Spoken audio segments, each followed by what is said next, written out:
Things. Alafu kila Tuesday, kata simu tupo side, giving you Kenyan music from the 254. And of course, you can spice up your Wednesday by enjoying blazing hot hip-hop and R&B jams. We don't got no label. She said she want bottles. Vibes and vibes as we go all across Africa, Kenya, Nigeria, Ghana, all the way to Tanzania to give you nothing but the best on Afro Thursday.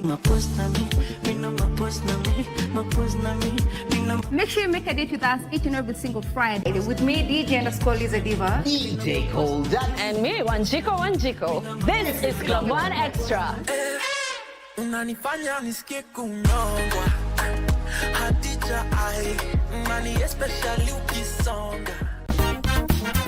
Menstruation is a natural and biological process. Yet for so many women around the world, it is still covered in silence, shame, and stigma. Our main educators are mothers. So once we start removing the stigma right from a young age, the girls, and they'll learn that this is normal, they will continue that with their children, their children's children, and the stigma will disappear. Traditionally, cycle had a meaning.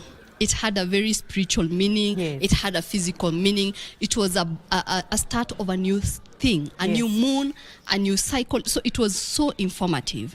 So it is not just about whether you're in pain. It is also about how am I mentally when I'm there and having my cycle. It's usually how you're supposed to cover it. Instead how you're supposed to celebrate it. Me kwanza, I'm encouraging mothers, when your girl gets menstrual, go get an ice cream, celebrate it like it's a trophy. It's power for women. Want to enjoy free-to-air digital TV with crystal clear quality? Here's how to get started with Signet. Step 1. If you have a smart TV, you're good to go. Next, connect the aerial to your TV. Now, do an auto search on your TV. Just follow the prompts on the screen. And that's it. You're now tuned in to Signet. Sit back and enjoy a wide range of free-to-air digital channels. For technical inquiries, call the Signet hotline on 0770 572 656.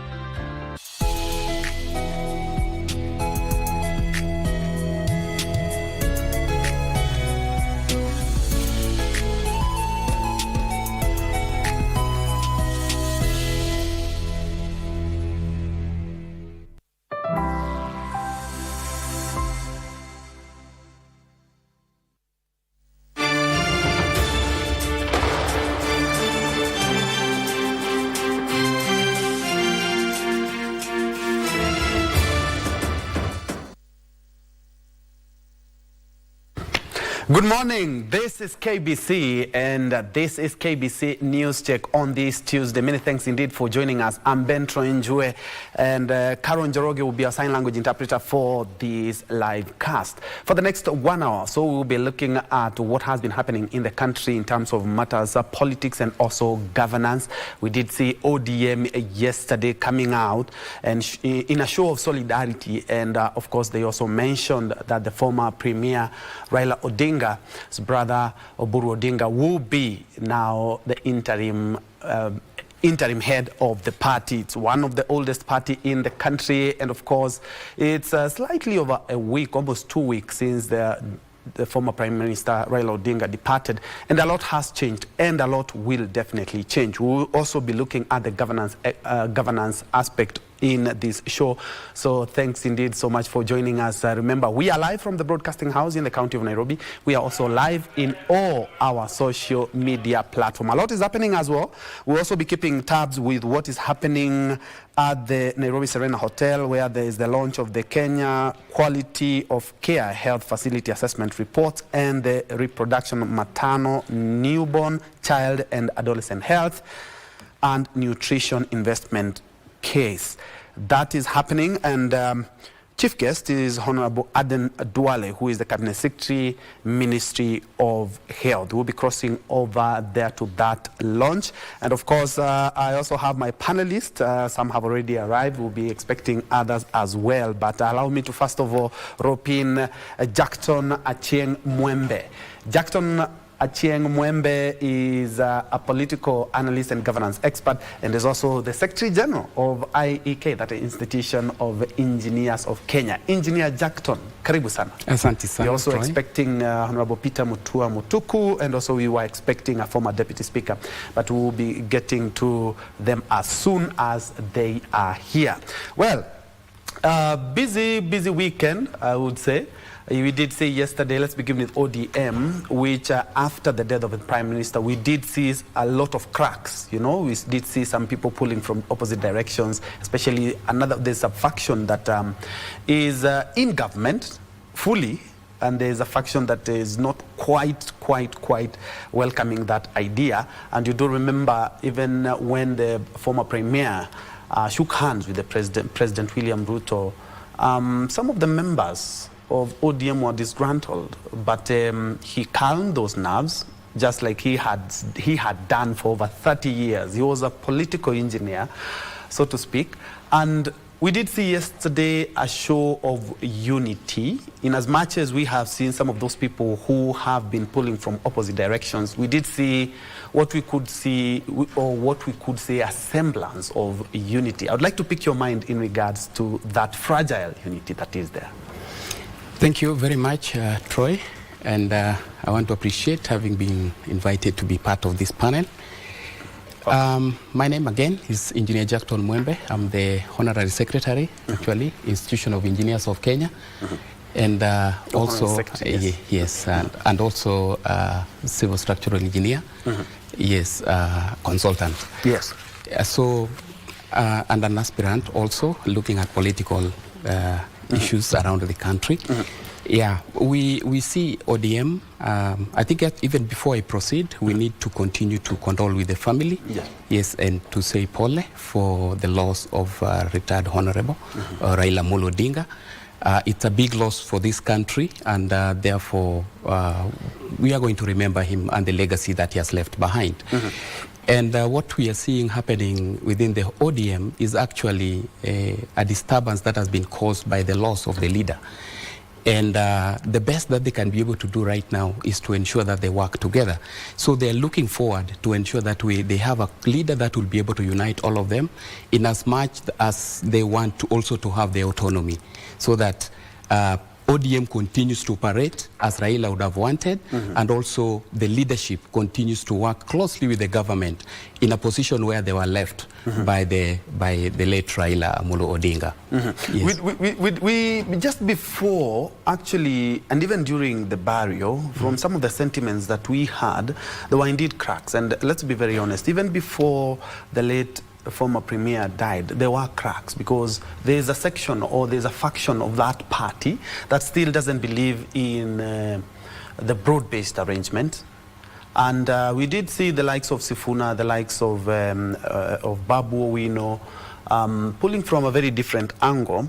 And we have seen many entourages condoling with the family as well. Some have read political motives in regards to that. But do you believe that the gum that we saw yesterday, holding the party yesterday and talking about who will be now steering the ship, do you believe that will result into something more concrete than we saw yesterday? Yeah, that's a good question, and it's a good observation. But what we are seeing right now is a transition. And when you're dealing with transitions, anything can happen and it can go any way. So currently, all the team members must ensure that they focus on working together to ensure that ODM remains as a united party. But ideologies will keep on changing, and those dynamics will come on. And when they do, then there are likely chances that a few may not be able to be there, since the uniting factor, which was the late Raila, is not now in the picture. And for now, they should strive to keep it, to keep the light burning. But I don't think if they fail to do this from the inception, then it's going to work in the future. There might be big cracks if they don't keep the ideologies of the late Raila.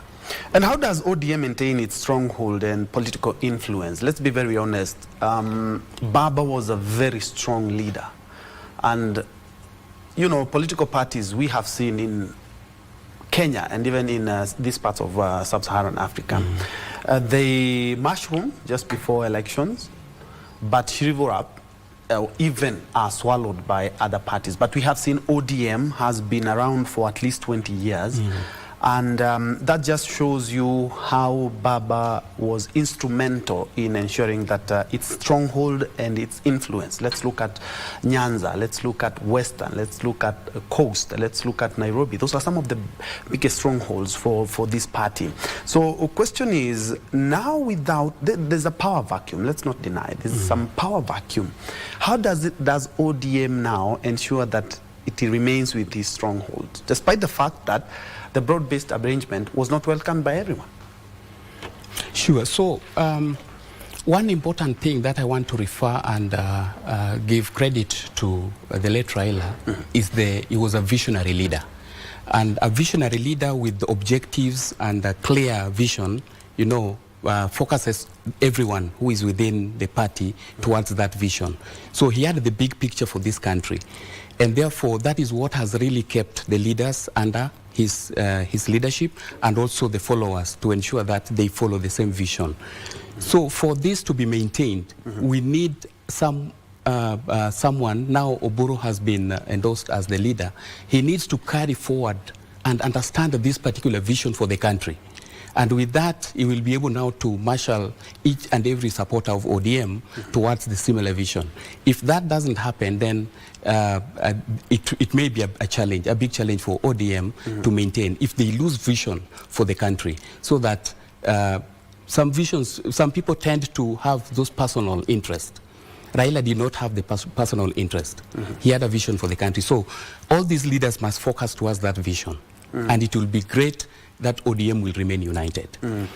And if they maintain the same thing with the similar vision, even if you form a coalition with the government, you will find those who still stand by the principles of correction, that they can still be able to correct the government on the wrongs that they are doing, then those will still be within the party.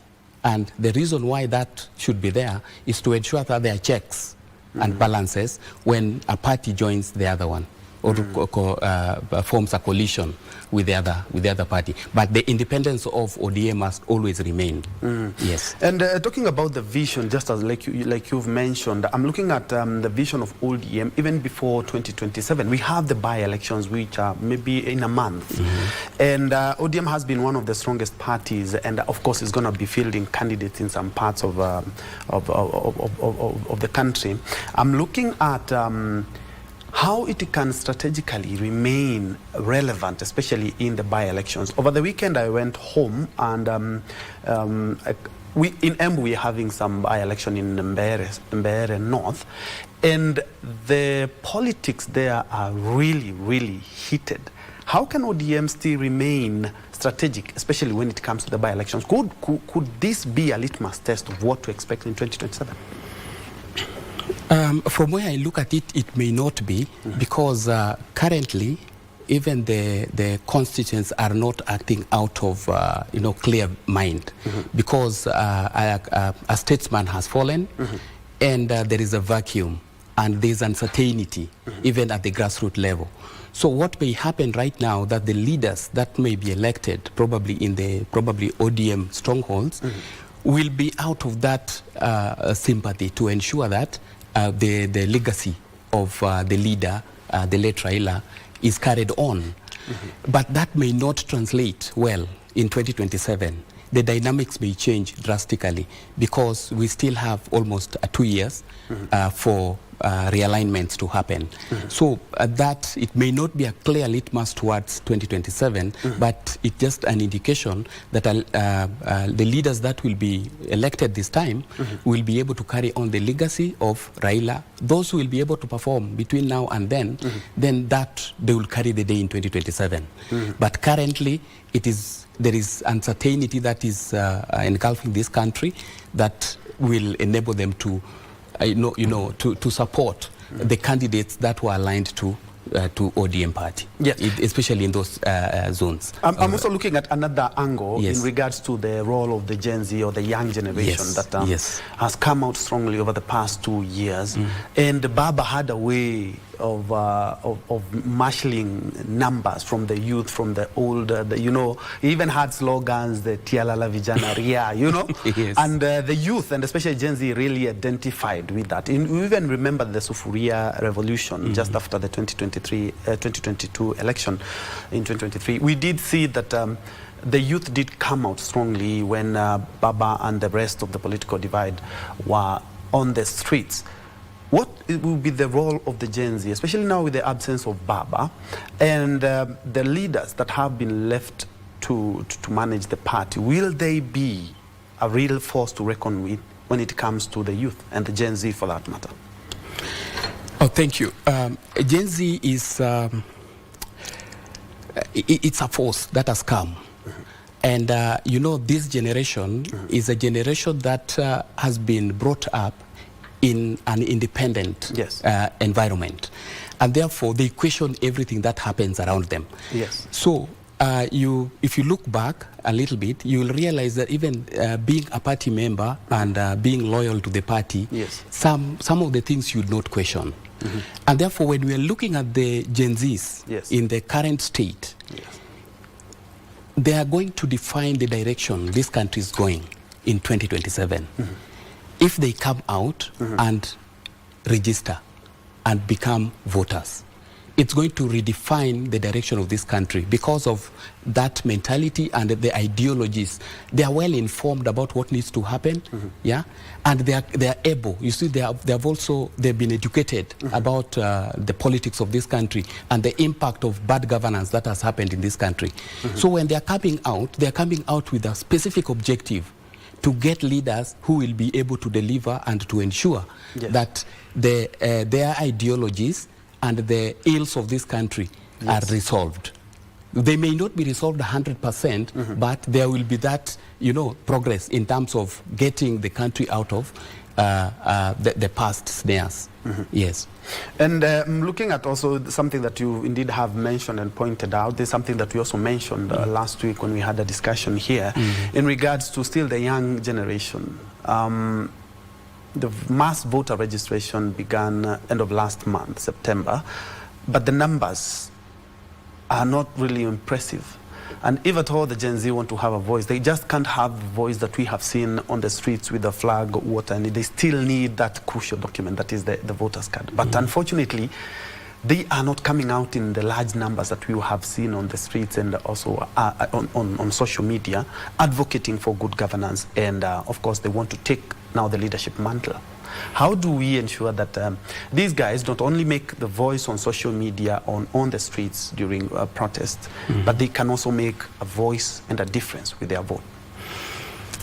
One thing we have in society to bring people on board is sensitization and voter education.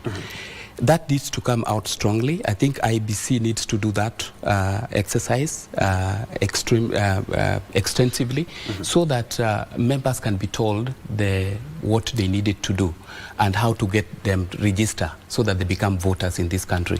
If that is not done, then again, we've had so many of the young people, the Gen Zs, that we call them, but we refer them to as young people. They tend to walk in the crowds sometimes, but when they are guided towards what they need to do, then most of them would be able to come out and actually vote. What most institutions or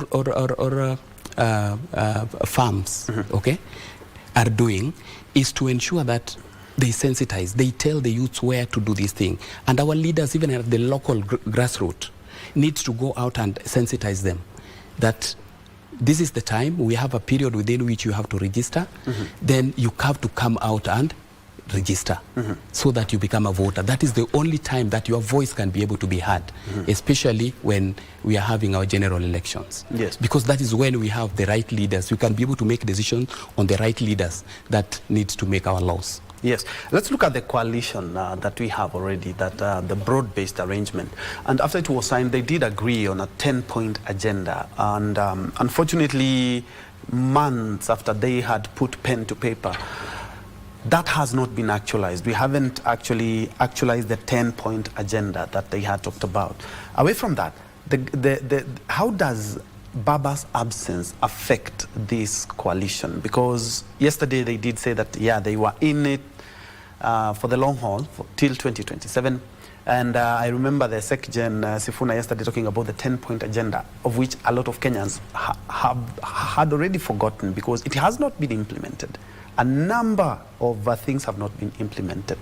And looking at how ODM came out strongly to say that, yes, we are in the broad-based government, ability to pass legislation. We are supposed to, look at the guys who were killed and, justice and even compensation. Nothing of that has happened. How does this affect the broad-based arrangement, bearing in mind that we have less than 2 years to the 2027 polls? The 10-point agenda, my question would be, as citizens or as the Kenyans, do we understand the 10-point agenda? Do we know them? Because when we know them, then it will require each and every one of us to hold, the people in office or the government responsible to execute the agenda that was there. The leadership that is coming up probably needs to hold on to this, and that's why I can tell you the leaders like Honorable Sifuna is coming out strongly to ensure that that 10-point agenda is pushed for, because when the committee sat and that MOU was signed, it was signed with a purpose and to resolve a particular challenge which was ailing this country at that particular time.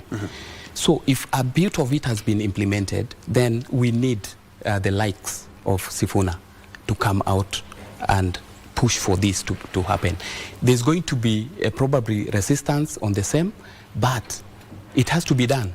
It has to be done, yes. And leaders must actually come out strongly to push for the 10-point agenda. And I would wish leaders to come out in a manner to show exactly what has been done and what is still pending. Because if it remains a myth, then we'll keep talking about 10-point agenda that all of it has not been implemented, when we have 2 or 3 or 4 has been done and these 6 are still pending.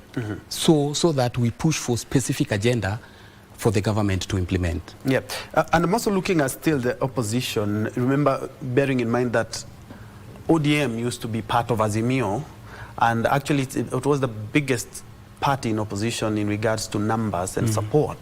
And after now that they have already made their pact with the government, but unfortunately there are some people who in ODM still feel that they have been left out, or they are not comfortable with the broad-based arrangement. How can this shape up the opposition? Can the opposition now reap in regards to the faction that is not quite comfortable with the broad-based arrangement, not only from ODM but other political parties as well? Opposition, when ODM went into government, in fact, the late Honorable Raila had mentioned that he did not kill the party. He did not disband the party.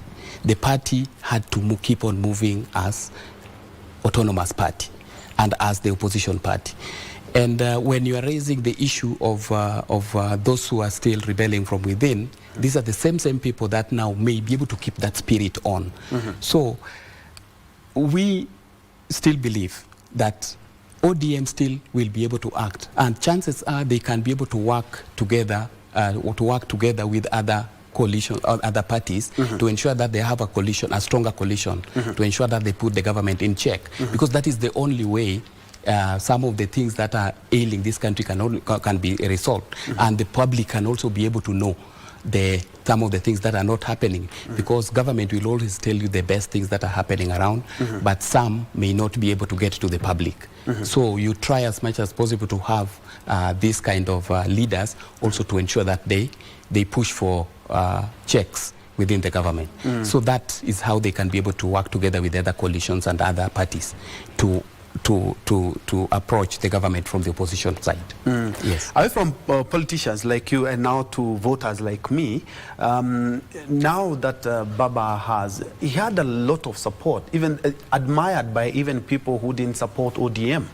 Now that he's gone, I'm looking at the strategies that now the opposition can factor in to try and get a chunk, because politics is a game of numbers, a chunk of the many ODM supporters that are there now that former premier is not there. It's a fertile, it's fertile grounds for fishing.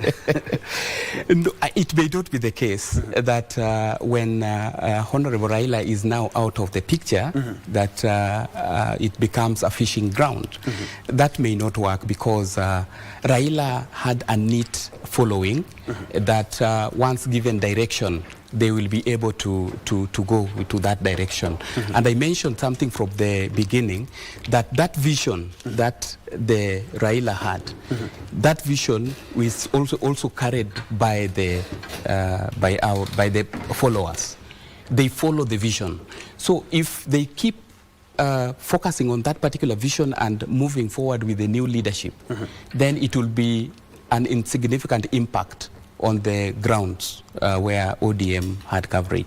And this basically, it's a national party actually, so it will have little impact on those who will be able to move from one point to the other. And one thing that probably you're saying about, they can leverage on this so that they can take the supporters. The question is, what do you want to leverage on? Because there's a vacuum, yes, but what agenda do you have? Because that is what the members of the, members of the participants, the electorates, will be able to follow that particular vision. They are not going to follow an empty vision. So whoever is coming, whether you are the opposition or any other party, it must be focused, you must have a clear way forward in terms of what you would want to do, equal or better than where they were put by the former Honorable Raila Amolo Odinga. Well said, Jackson. Just in case you joined us, this is KBC News Check, and now we are fortifying our bench. Who has just arrived is Honorable Peter Mutua Mutuku, who is a political and Mutuku Mutoa. It's not the other way around. Yes. Okay. Mutuku Mutoa, who is not only a governance expert, he's also the head of the delivery unit in the great county of Nairobi. Karibu sana to the program.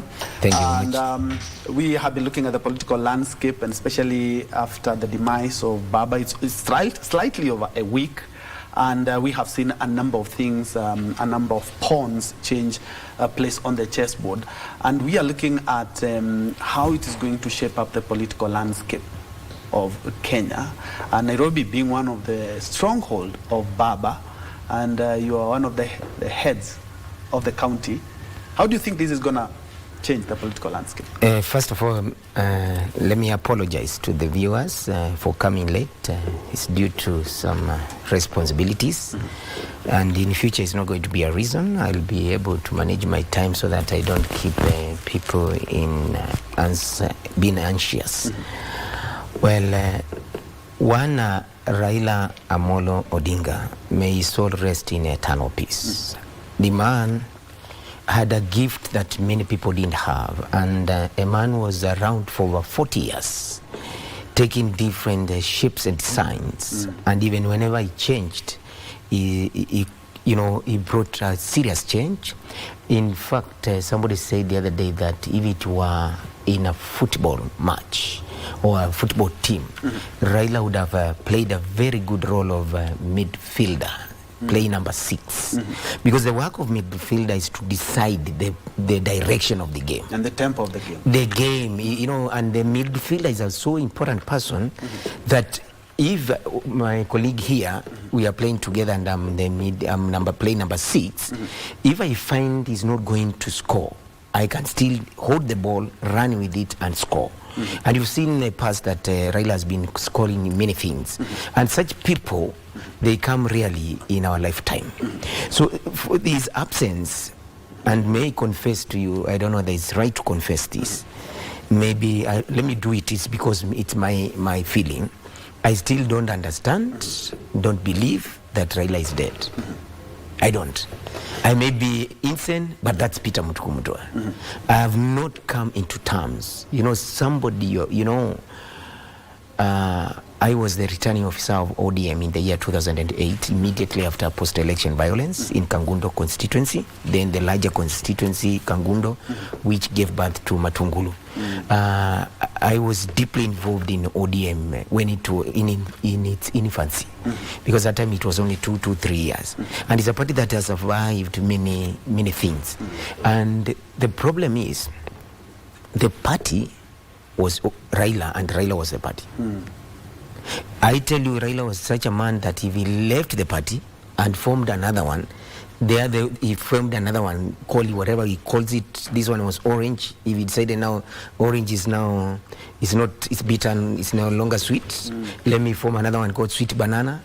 That sweet banana would have become an instant thing. Or plantain or whatever.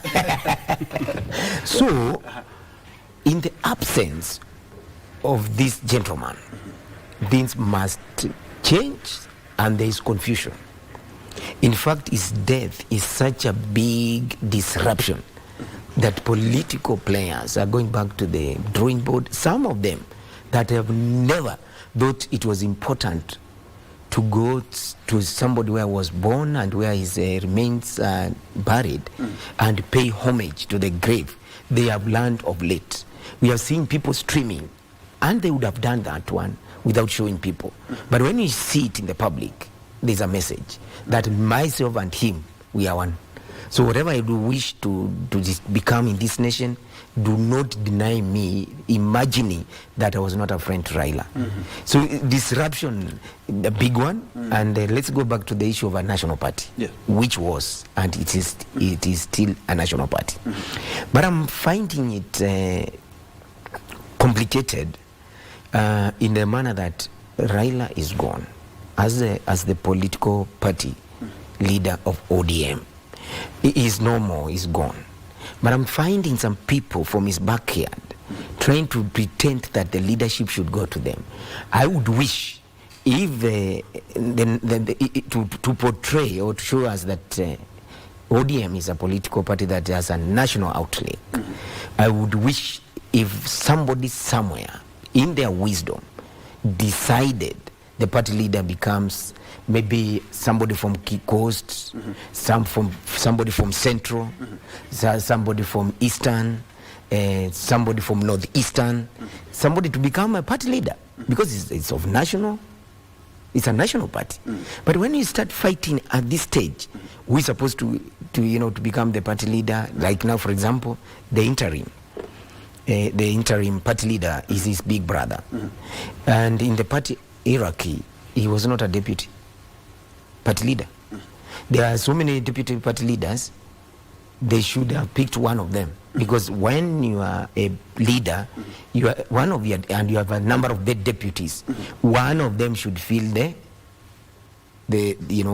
void, as you think of who becomes a substantive party leader. They would argue that is an interim party leader, and after yesterday's press conference where we saw Sifuna and also the interim, who happened to be Dr. Oburu Odinga, the brother to the late former premier, somebody would argue he's just on an interim basis, but they're going to be reorganizing themselves. Still on the same. Yesterday you did see them coming out and trying to fill in those cracks that we have seen even before. Just a few months before Baba died, we did see Sifuna was coming out, Babu Wino, they were coming out, and even some of the leaders from Western who happen to be ODM members coming out to just show they're not quite comfortable with the broad-based arrangement. How does this now shape up now that the problem is that in politics, you are one of good young men in this country who don't get in the dirty game of politics, as they call it.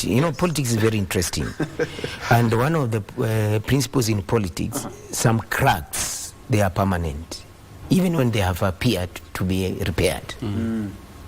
Some cracks are permanent. You see, let me tell you something, and you will take time to see my philosophical thinking. Even some enmities in politics are permanent.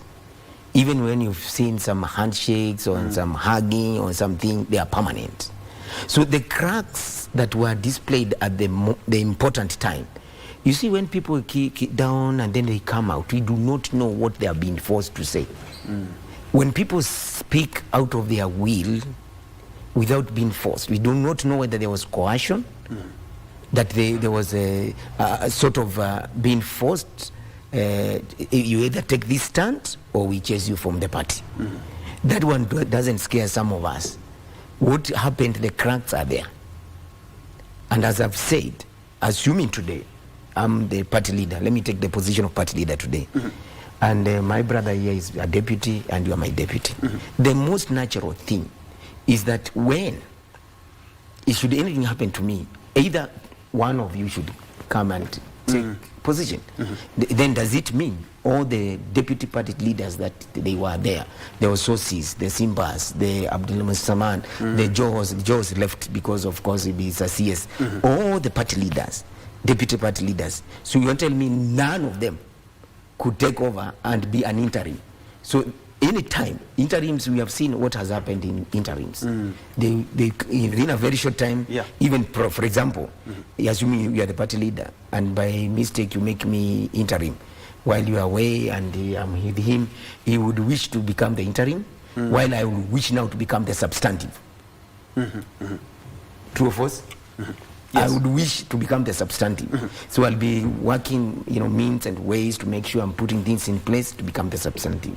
So basically what I'm trying to say, in honor and respect of our big daddy, Raila, because in this nation, nobody has ever even grown to a level that even big people call him Baba. Even people who are the difference of 2 years, they call him Baba. Nobody is called Baba carelessly. Even you children in the street, they don't call you Baba, but your children will call you Baba. That feeling is nice. So in respect of that, let's have transition that is well organized, devoid of political alienation, tribal, regional, and come up with a good leader that unites ODM, so that now ODM can be able to be strong to face the next challenges without its boss. Jackton, Honorable here is bringing up a very good twist to that, in as much as let's say it's Orange Democratic Movement, meaning that the party enjoys and also favors matters democracy. And just like Mosh here has talked about, it's not very good for the optics, if at all. They were deputy party leaders. They have not even been appointed as interim party leaders. Does this really calm the party or more or less bring some disgruntlement? Because the deputies, just like Mheshimiwa has said, would want to rise to the party chairperson. And let's be very honest, some of these politicians have had a national appeal far much more than the interim party leader as we know him. Yeah, thank you. I think the philosophy or the approach that Mheshimiwa is talking about is a very critical area that we need to look at. However, I want to also approach it from a different perspective, that, we have structures within a party, and these structures works by, by making decisions, and the decisions they've made, whether a leader is going to be on an interim basis or substantive, is final. And we have also the delegates that, makes decisions. I think that was passed by, the members just the other day. Once we respect those structures and the decisions that are made by those structures in the interim, then it allows the transition. I think when I started, I talked about this is a transition moment because of the uncertainty and the vacuum that has been created by the loss of Honorable Raila. And therefore, the party needs to sit, the leadership needs to sit, in as much as an interim office has been put, or leader has been put there, they need to sit down now and ensure that processes and procedures are followed to ensure that there is proper transition and a substantive leader is confirmed. So I look at it from that perspective. During the transition, challenges may be there, people may scramble for power, but at the same time, the party operations must continue. So they need to be allowed to get to that point where they can now be able to sit out of the transition point, so that they can be able now to structure it. The objective beyond this is bigger than just scrambling for the leadership, and they need someone who will be able to go out and unite Kenyans as Raila did. Yes. And Mheshimiwa, you did mention that you worked with Baba for a while in the 2007 election, and you know very well that he was a very unifying figure, and you have duly noted that. And I'm looking at some of these disgruntlement. I remember he even told Sifuna just a couple of months before he died, just leave Sifuna. He speaks for the party, and then asked Sifuna, don't be so, don't be so fierce, And you do remember after 2007, he was a unifying figure, because after they shook hands with Kibaki, there was some semblance of peace. After that, in 2007, the same thing. In 2017, the same thing happened, and in 2022, last year, 2023, that's when they shook hands.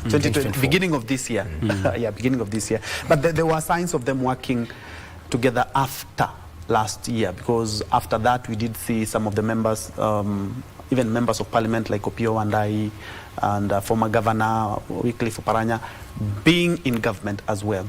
Now we have a broad-based arrangement that even before Baba left us, there was some disgruntlement. There were some people who really didn't feel that indeed this is something that we should do, because we are in the opposition, and opposition is supposed to check the government. Baba is not around now. We did see so many issues that he raised in regards to government. Don't do this, the government is doing this. And Kenyans come out in large numbers, and that thing maybe is put aside. And or less, they shook hands with Kibaki, they shook hands with Uhuru, they shook hands with President Ruto, and there was some semblance of peace. Now we are lacking that. I would like you to speak about it. Baba was a unique person. Remember, I told you 2008, I was a returning officer of ODM Kangundo. It's in record, because I know the people I appointed, the ones I announced as and declared as leaders.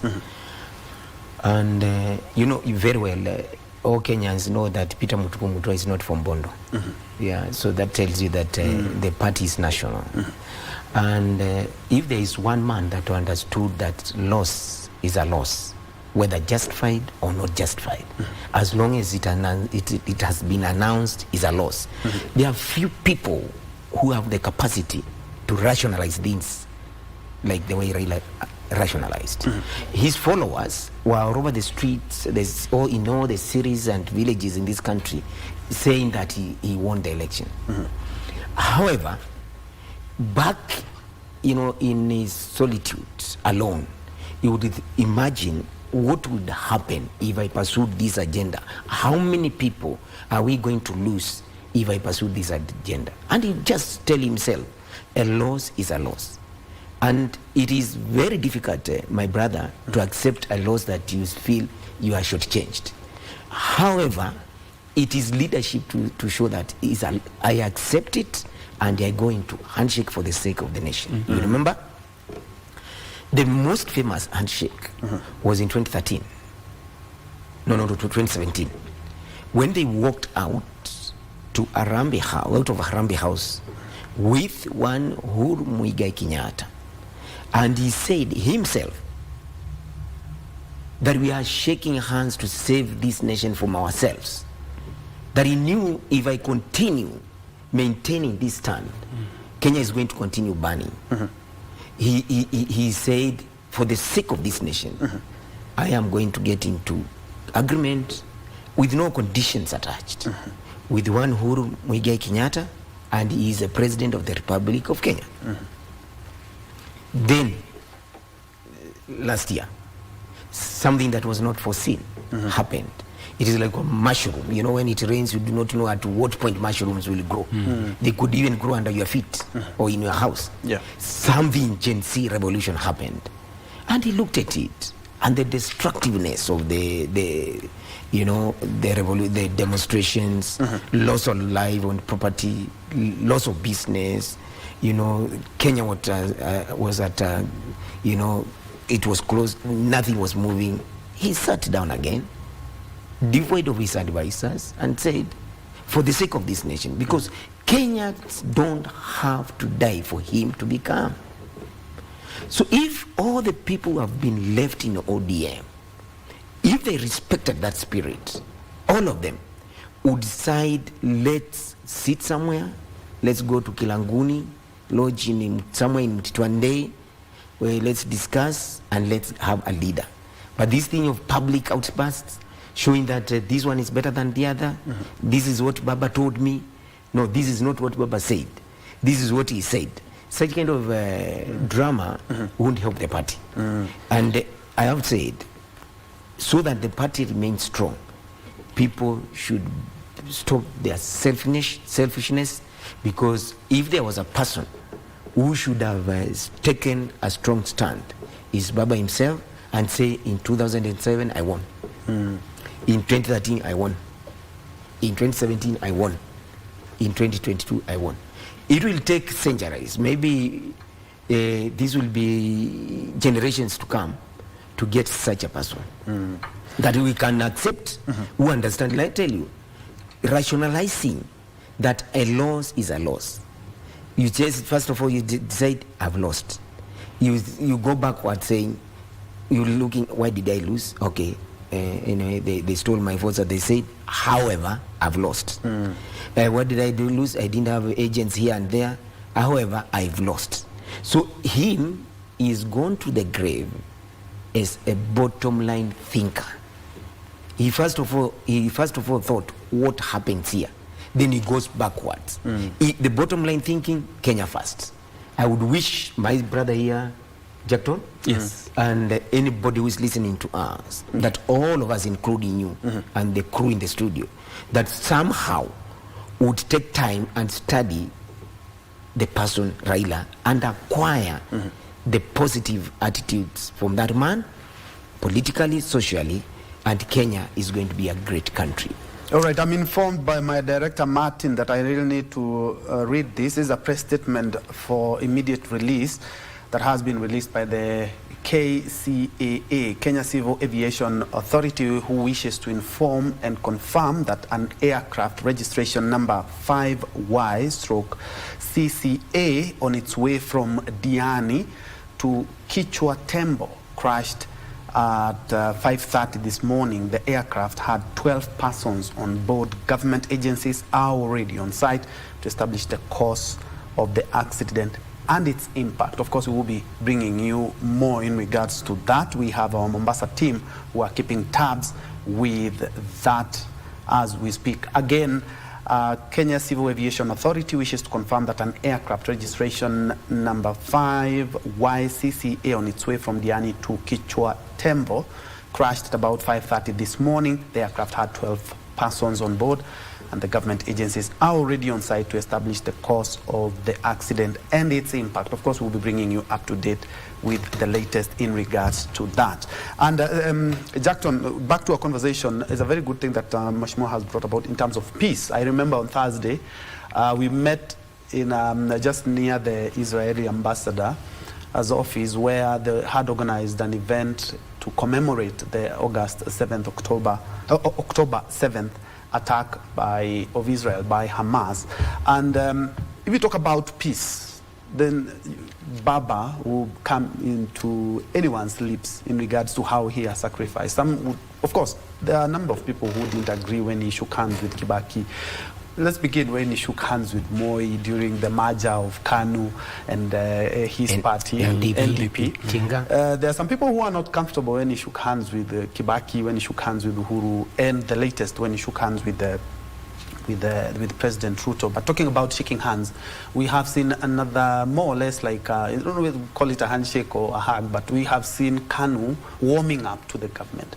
And even the party leader, Gideon Moi, did indeed say that he is not going to be seeking for the senatorial seat of Baringo, and we did see. And from what we have seen, has not been confirmed, we could see KANU also coming into the party. Somebody would argue that indeed, if at all we're going to be doing this each and every time, we're going to kill democracy. I would like you to talk about party politics in regards to their democracy, because we need an opposition or a minority for our constitution, because we do not have an opposition this is one of the things that the 10-point agenda was supposed to pick when we were talking about the leader of official opposition.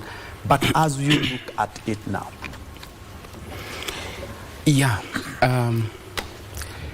there is something coming out from what Honorable was talking about here, the issue of leadership. We claim right now that we want to leave the legacy that has been left by Raila himself. And that legacy, he has highlighted something to do with for the sake of this country. And that is what he has been doing all along. So the leaders that we have currently, as they go and sit down to at least have their substantive leader, are we going to see that? So that we can sacrifice our own interests for the sake of the party. And that's what we want to see, great leaders out of this. So you've also mentioned something to do with peace. And I can tell you, a country cannot grow if there is no peace. We cannot grow our economy. There is nothing that can be moving in the country when there is a lot of wrangles and infights. Bills cannot be passed in parliament because people are divided, and it could be good, it could be bad, but we need to move forward and ensure that some of these bills are passed to ensure that economy grows or actions are taken in a particular way. So when Baba pursued peace by handshakes, he saw that vision that this country is bigger and its economy needs to grow from where it was so that it can be able to match second world and first world countries. And that is a legacy that we need to carry forward, so that even as we are having our political wrangles within, they should not come out in public like we've been seeing to create like an animosity, like to create anxiety to the people. That we are not going to have, our leaders are fighting, and therefore, people will also be able to sit back and ask themselves, if the leaders are fighting the way they are doing, then it means even us, we don't have any hope. So leaders need to come out to ensure that you build that hope, you build the trust that things can still be able to work as we work within ourselves to ensure that we stabilize. So it is very important that party politics are maintained within the party so that they can be able to handle them. They have robust structures that can be able to guide them. But as a state person, whether leaders in the other opposition or minority leaders, they need to focus on the bigger picture of this country. And that is to grow the economy, to provide employment for the young people, to ensure that you see health sector also is boosted to ensure that we have we reduce child mother mortality, those kind of things. These are the things that we are fighting in this country, that party politics should not be able to overlook, so that we start looking at selfish interests. Yes. And still on KANU, if at all, what is to go by, because we did see them twice actually, so maybe we could be looking at a handshake as well of KANU. Where does that leave democracy of parties? Because at the end of the day, we also need these parties to also check government. We did repeal Section 2A back in the 90s that allowed for multi-party politics. But we have seen ODM is working with government. Is it UDM from some of the leaders from the northern part of Kenya working with government? Now we have seen signs and symptoms of government working with KANU. Where does that leave the political independence and the political democracy of political parties in the country? Structurally, I may not say that it's forming a coalition with the government structurally destroys a party. I think it allows parties to work together to allow things to move in terms of support. Question is, who checks that government?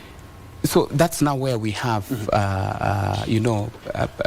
particular individuals, because the whole party, maybe there are those that do not support, all right? Then we have those that will be able to come out and say this is not the correct thing. The mistake that we have had today with most of the politicians is that when a coalition is formed, then we stop asking questions on issues that are really affecting this country negatively. So the fact that KANU may be able to join the government does not mean KANU is dead.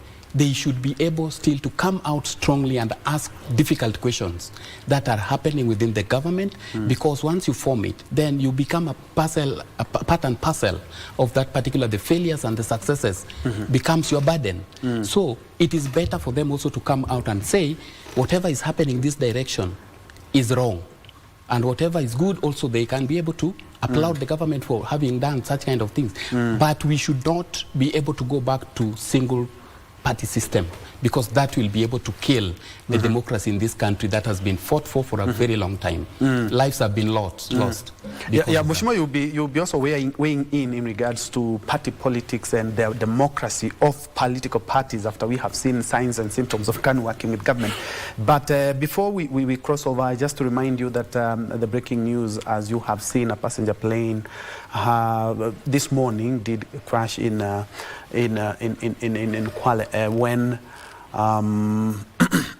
when at about 5:30 in the morning, and we are keeping tabs to know exactly because Kenya Civil Aviation Authority has not mentioned that. Let's now cross over to the Kenya Quality of Care Health Facility Assessment Reports and the Reproductive Maternal Newborn Child and Adolescent Health and Nutrition Investment case that is being spearheaded by the Health Cabinet Secretary. Let's listen in. I said, let's go and launch, but I'll keep on reading. So this imbalance ratio for us is to achieve optimum service delivery for the people of Kenya. These reports and the investment case are also aligned with our national development priorities, particularly the bottom-up agenda. By anchoring health improvement within the better framework, we're ensuring that our systems remain people-centered, they remain equitable, and they must be responsive to the unique needs of all our communities, especially those who are in regions which are underserved. So our pursuit is what? Our pursuit of universal health coverage as a country is directly tied to Global Sustainable Development Goals, SDGs.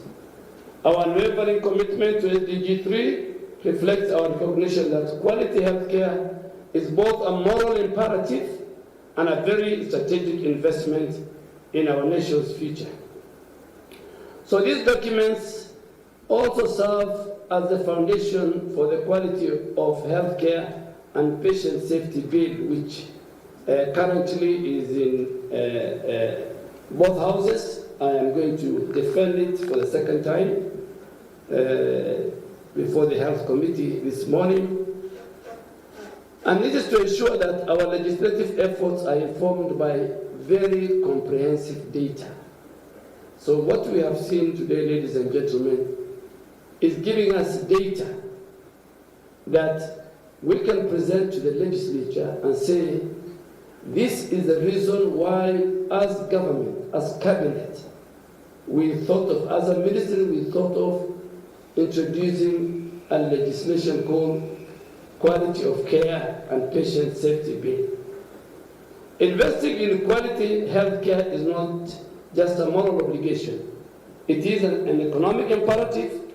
Quality care leads to a healthier population, which in turn fosters economic productivity and growth. As stakeholders here today, we must work together to advocate for policies that give priority to quality care and to ensure that every Kenyan has an access to health services that they need to drive in. Together, these reports and investment case complement also our national framework. which are the Kenya Health Sector. That on your screen is Health Cabinet Secretary Aidan Duale there in regards to improving maternal health care and healthcare in the country, adding that it's a collective responsibility for each and every one of you. Remember, government has been keen to ensure that a number of people are registered. As we speak, over 20 million have already registered and counting. But we need to take a quick break. But before we do that and come and wrap up this conversation, allow me to just recap the breaking news that the Civil Aviation Authority has confirmed that an aircraft registration number 5Y-CCA on its way from Diani to Kichwa Tembo crashed at about 5:30 this morning. The aircraft had 12 persons on board. Government agencies are already on site to establish the cause of the accident and its impact. As we are getting news is that there could be fatalities, but we will be confirming that as we have our Mombasa team on that bit. Let's take a quick break. We'll be back with this conversation as we wrap up.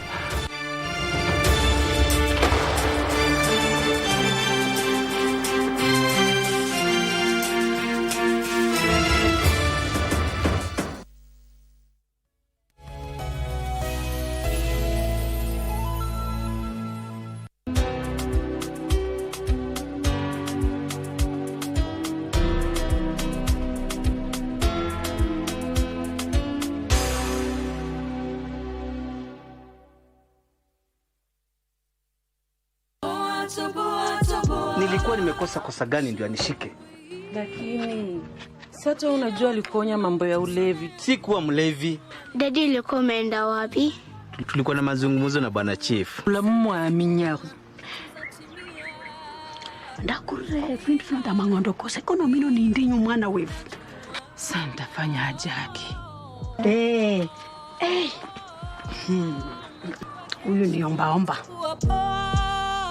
Iki kimzee kinatafuta nini hapa?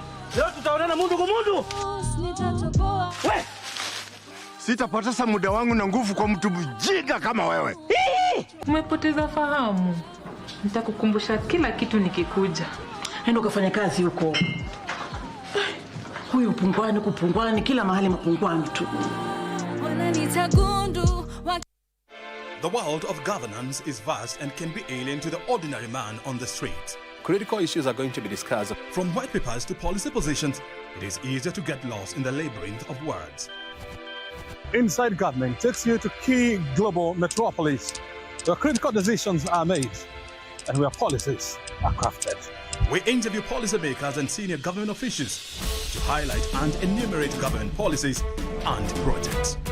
We take a deep dive into the underbelly of complex red tape to demystify policies across the country, across the world.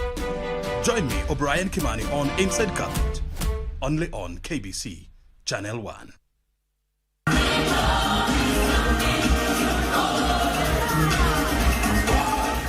It's art, it's culture, it's fun, it's attitude.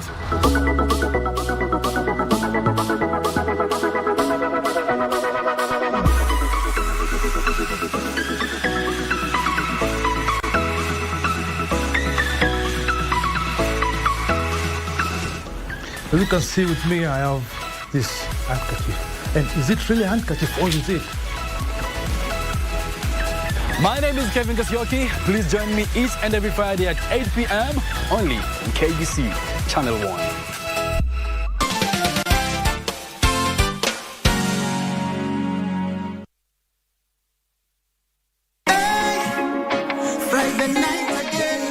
Greetings in the name of the Most High Jah Rastafari. My good name is Marley Moses, the positive warrior, alongside... Yes, sir, DJ D-Rage, the baddest. Each and every Wednesday from 10 p.m. on KBC Channel 1 TV.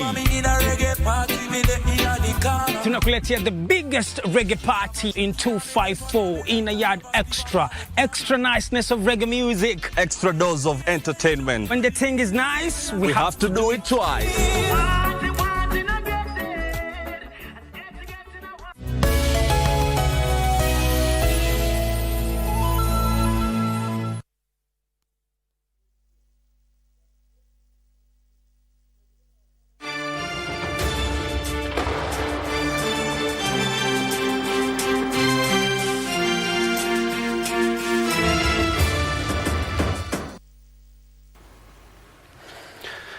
Welcome back to KBC News Check. We are on the tail end of this conversation, and just in case you joined us, Honorable Peter Mutuku Mutua, who is a governance and policy expert and also the head of delivery unit for the great county of Nairobi. Just next to him, we have Engineer Jackton Achieng.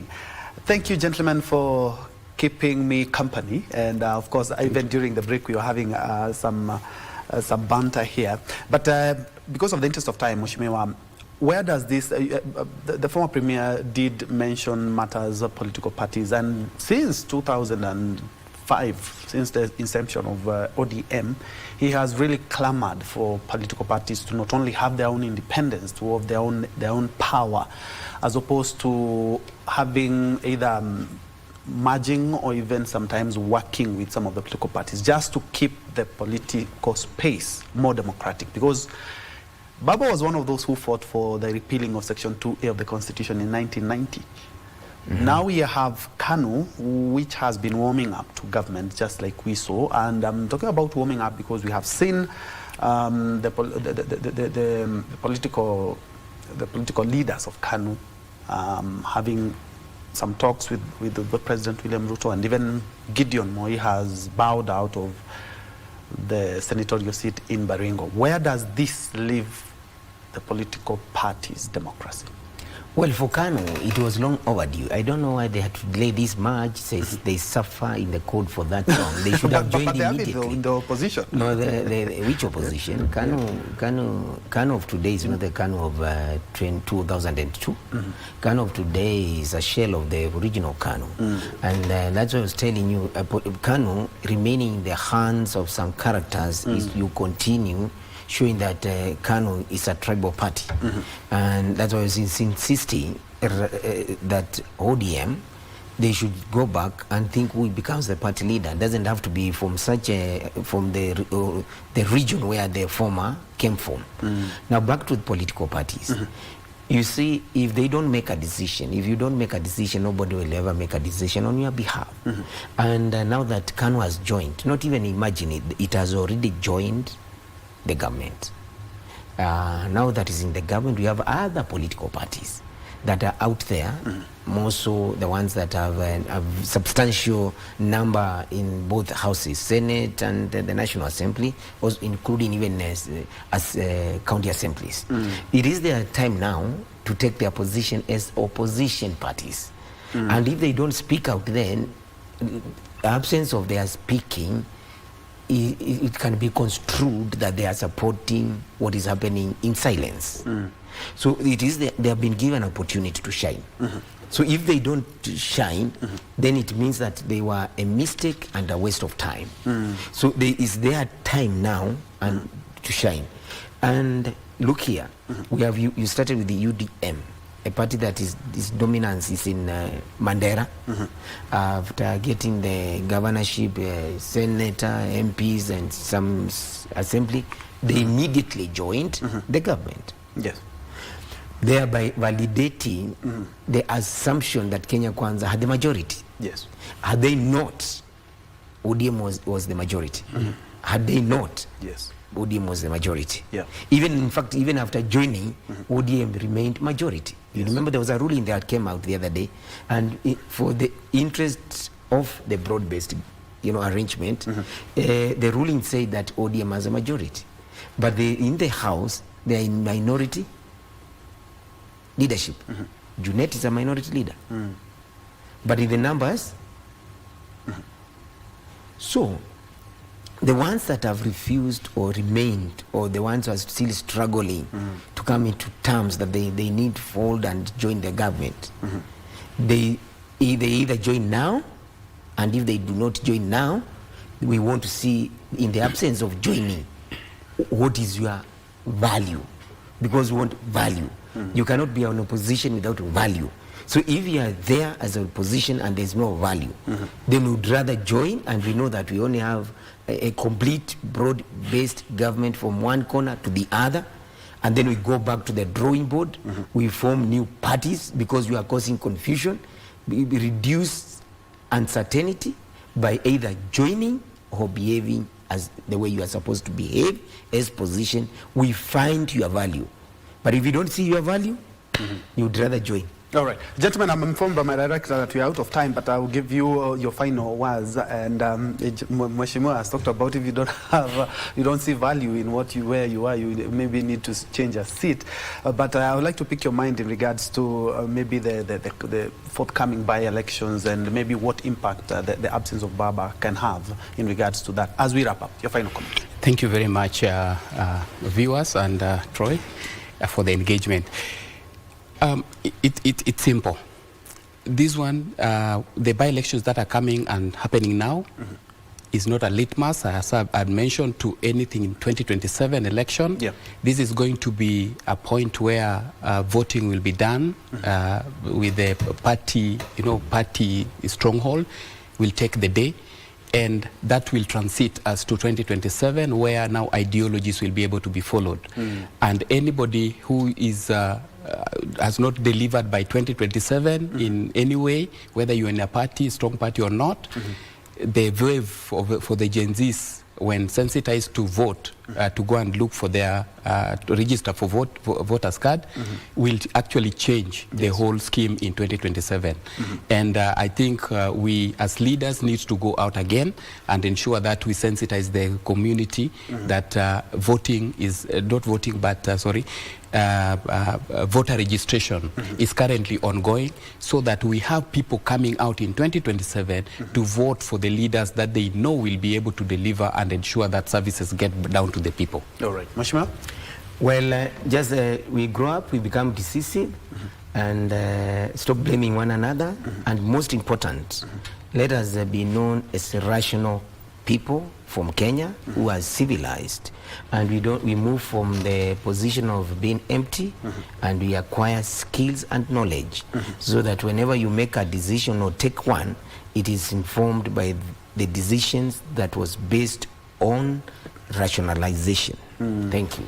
Thank you. That has been Honorable Peter Mutuku Mutua, who is the head of Nairobi County Delivery Unit and is also a governance expert. Just next to him, we have Engineer Jackton Acheng Mwembe, who is also a leadership and governance expert, and also, you said, secretary, honorary secretary of the Institution of Engineers of Kenya. Yes. We're putting things into perspective when it comes to the national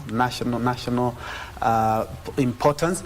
And we are now switching gears to matters tobacco and nicotine news. Reason here is that there was a conversation, and especially we did that on radio, and there is a new challenge when it comes to tobacco use in the country. We have new products. We have the vapes, the nicotine pouches, and the young people, the young generation, and even those who are not even 18 are using it. We need to see how that can be controlled, not only for health, but for prosperity as well. I leave you with the cabinet. We'll be back after 3-4 minutes with that discussion. I'll be hosting someone from the Tobacco Control Alliance to see exactly how we can help our young men and women. Let's take a break.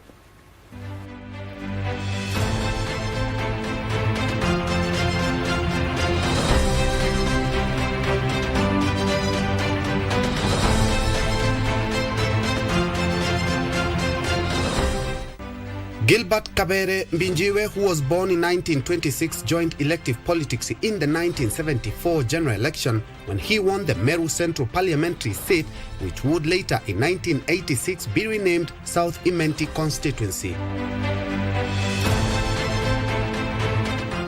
Prior to that, Njue, armed with a bachelor's degree in agriculture from the University of Reading in the United Kingdom, had worked as a land consolidation officer in the Ministry of Agriculture and later became a planning officer in the same ministry before resigning to join private sector. Njue was appointed Minister for Tourism and later held same capacity in Agriculture, Energy and Health ministries.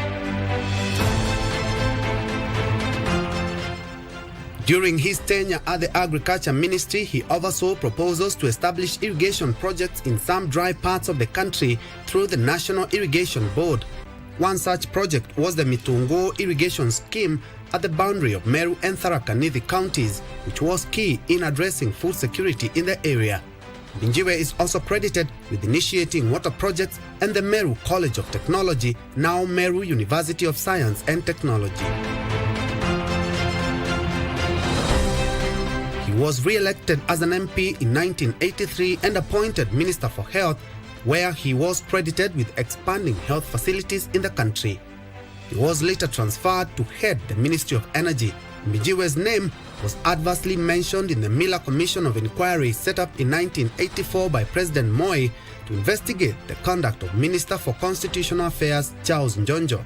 This led to a demand in Parliament that Njue resign from his position, but President Moi defended him. Also in Parliament, he was accused of receiving a bribe during his time as Minister for Health, though these accusations proved false. During the 1988 general election, he won the newly created South Imenti parliamentary seat and was appointed Assistant Minister for Research, Science and Technology.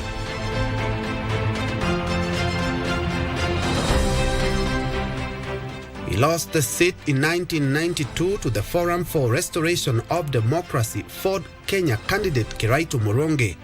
Njue retired to his rural home and led a quiet life until his death in November 2017. For the cabinet, I'm Njue.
Welcome back to KBC News Check. On the second hour, we'll be looking at matters tobacco and the new products that we have seen in the country, and what health challenges do they pose and how do we control that, especially when it comes to the use of tobacco products by underage children, as we have seen.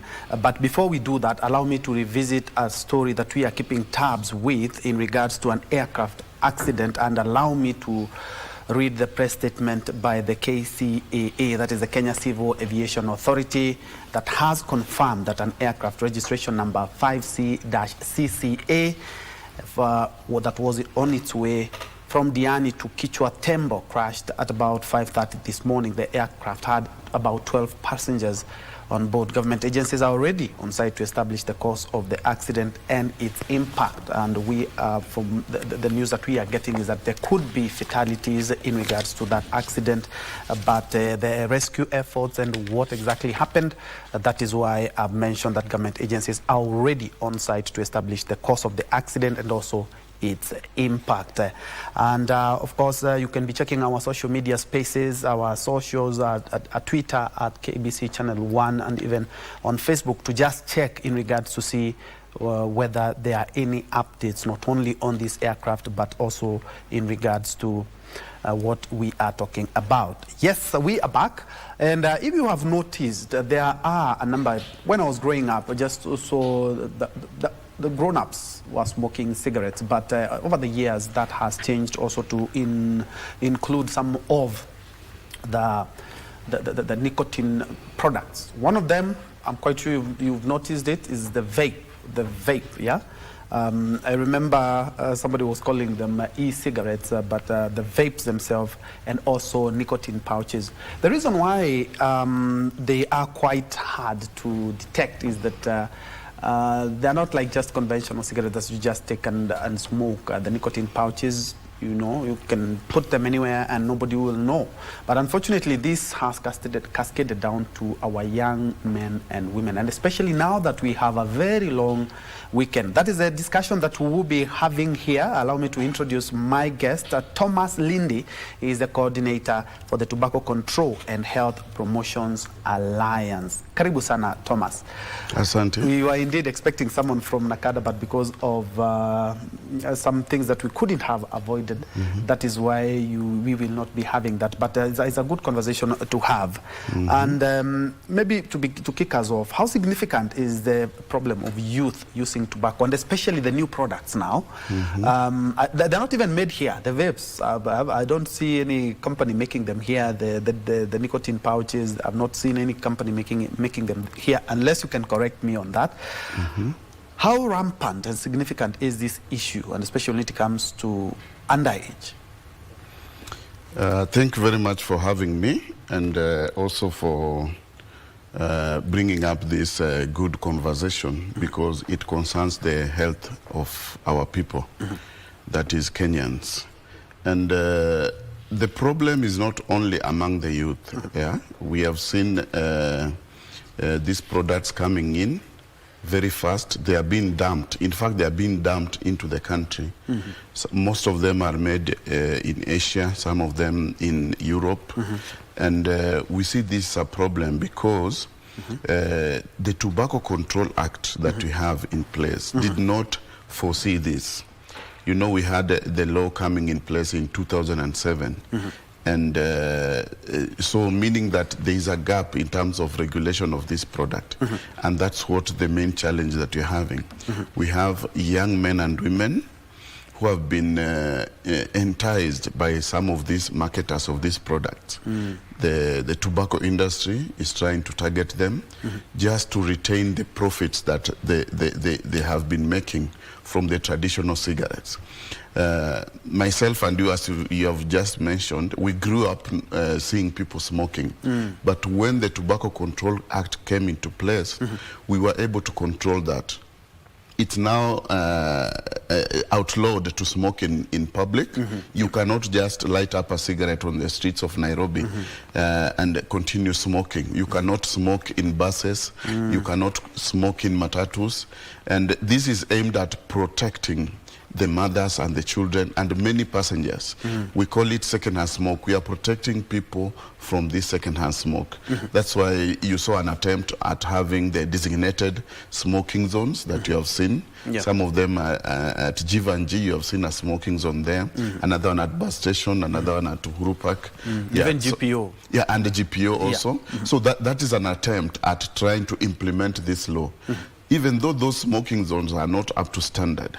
So this is a huge problem, because we are seeing products coming in that are not clearly classified as tobacco products, and they are being sold with so many flavors, enticing advertisement, social media, everywhere. So this one is creating a new generation of addicts to these tobacco products, and that is a very dangerous thing that is happening in our country. It's a good thing that you've mentioned that. It's more or less there's a lacuna. The reason I'm talking about this is because I remember there was this discussion in regards to the nicotine pouches in Parliament this year, and they kind of disappeared. The nicotine pouches disappeared, but they're back. And the reason I'm talking about their back is because each and every time before I embark on such an interview, I like to see what the market is offering, what is there, what is the extent. The reason also talking about the Tobacco Control Act of 2007 having a lacuna is because I'm looking at initially, you could see billboards, you could see television, you could see posters advertising cigarettes, but that was controlled by the Tobacco Control Act. And now cigarettes, they have smoking zones, just you've mentioned. Cigarettes have to have a cautionary message. You've seen a packet having, you know, some really grim pictures of somebody who has suffered cancer because of tobacco. Not to sell to under 18. Not to sell under 18. You know, they can't be sold anywhere, you know. And that said, when it comes to these new products, the vapes and the nicotine pouches, is the Tobacco Control Act equipped to deal with this, and what more needs to be done? Before we see what the alliance, your alliance, is doing, from your view and what you have seen, is the Tobacco Control Act of 2007 really equipped to deal with these new products? Because when it comes to cigarettes, we see they've done something, you know. You don't see advertisements of cigarettes, you don't see posters, you don't see billboards, you also don't see, you know, you also see you can't smoke anywhere, you have to go to a smoking zone.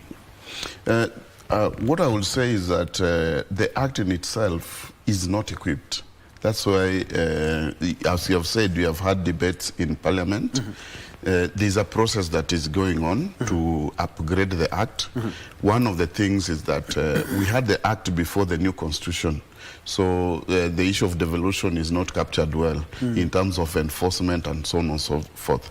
So that one needs to be nipped in the bud, one. And two, the Act did not foresee these emerging tobacco products. So that's why we need to strengthen it. The products, in terms of classification, I would say that the products are still in that category. These are tobacco products. Though some people will argue that, oh, the nicotine in the product is derived from something else. No, the nicotine, most of the nicotine that we have is the one that is used to produce this product. Yeah, so we properly classify them as tobacco products. Now, going to the next area is the issue of the marketing of this product. So once we classify them as tobacco product, now we need all that applies to any tobacco product also to apply to this product in terms of the way they are sold. Yeah, we need restrictions on how they are sold, how they are advertised. There is a lot of online sales of these products. And even the ingredients. Yeah, the ingredients and all those, the juices, all the what we call the paraphernalia that goes with it. You know, we had a problem with shisha, which also faced the same problem. But the Ministry of Health came out strongly to deal with the issue of shisha. And we were actually advocating that this is a point whereby the Ministry of Health should also come out strongly to deal with these pouches. When the pouches were introduced in 2019, one of the big companies that actually sells these products is the one that brought it in. They were illegally licensed. And that's when we had a lot of push and pull in that the licensing of this product was an illegal process. So that's when they were first of all classified as poison by the Poison Act, but later on it was moved to the Tobacco Control Act. So that is where it is properly placed, and that's where the product should be dealt with. Yeah. So we see that the industry tried to play around the products with the games because they wanted these products to be sold in the country. And one of the things that they did, they were trying to promise us that they are creating a 2 billion manufacturing plant to manufacture these products for Kenya and the East African region, which was a lie. It never happened. There is nothing and even like if it's a 10 billion factory, and unfortunately, whatever the product they're making is harming our youth. Yeah. Even if it's 10 billion, 20 billion, then that is retrogressive. I think they were trying just to appeal to our policymakers in terms of they were trying to create they would say that we are creating employment, we are investing into the country, allow us to license this product so that it can be it can meet whatever they are saying that it's a reduced harm product. But our analysis, an alternative, reduced harm, all those are the words that they are playing around with. But studies have shown that these products are as harmful as cigarettes. Yeah, and we have seen issues of the rise in cancer cases in our country, which are attributed to some of these products. Yeah, yes, we see the cases of cardiovascular diseases attributed to this product. We see issues of gum disease, all those harmful effects that can be attributed to this product. They are emerging in our country. So these are a case of concern, even for our leaders. People at the Ministry of Health should take it as a priority to ensure that we have a new law that can quickly address the issue in place. As an alliance, we had proposed to them, and this one was around 2020 when we have the COVID pandemic. We wrote to the ministry and asked them that as a stopgap measure, they can actually, the same way they did with shisha, we can ban this product from a directive from the Ministry of Health, but we didn't see a lot happening in that. Rather, they actually declared tobacco products as essential products during the COVID-19 pandemic, which really did not work well for our country. And as an alliance, and I'm speaking this because looking at how the government came out to ban shisha, but as an alliance, you very well know that you don't even have to go far from here. Kilimani. Yeah. We know where these products are consumed. Yeah. Roy Sambu. Yeah. It's still there. Shisha is still there. But NACADA has come up very strongly, and I would like to recommend what they have been doing and encourage them to continue. Yeah. As late as last year, though there was a court case that actually slowed down the efforts of NACADA because the ban was not properly placed in terms of the penalties and everything. So in terms of the processes, it was not complete for the shisha ban. But now that has been concluded. Now we call upon NACADA to come out strongly once again. And we want to see heads rolling. In fact, some of these establishments, they are very notorious. The issue of noise pollution is there. The issue of shisha being sold in different places is there. Even at homes, some people consume shisha at home. So NACADA should come up with measures to address all that. Those that are consuming in clubs, we want to see arrests. Those that are consuming shisha at home. Those that are importing. Shisha is a whole paraphernalia of different components. So the importers of these products also need to be taken care of so that we can protect the health of our people. Yeah. And without mentioning any company here, what tactics are these companies using to woo the young generation? Because we know very well the old generation, mostly they are into cigarettes, you know, and we have for years tried to address that menace. But when it comes to the young people, you see what they are using is more or less shisha, the vapes and also the nicotine pouches. How are they roping in that young generation? One of the things that we are also looking at, the best way to address, is the issue of flavors. Nicotine itself is very pungent in that you can't consume it directly the way people, even if you are a new smoker, once you try to experiment with smoking, you will cough. And you'll cough maybe for a long time, teary eyes and all that. That is because these products are not palatable to a human being. Even animals, goats, cows, they don't consume tobacco that is being grown in the farms. They run away from it. And some people say that in those rural areas, if you want to control snakes and pests and some of them, just grow tobacco near your home. They won't come. They run away. So that shows the potency in this product. So one of the things that we have seen these companies coming up with, these are the flavors. We have berry frost, we have mango, we have ice, whatever. Mango. They are just there to mask what the product is really about. In nicotine itself, you can't consume it just like that. So we are looking at the issue of flavoring. We want to ensure that this is taken care of so that we don't attract those that did not intend to consume the product. You know, the youth and the peer pressure. If one youth sees the other one maybe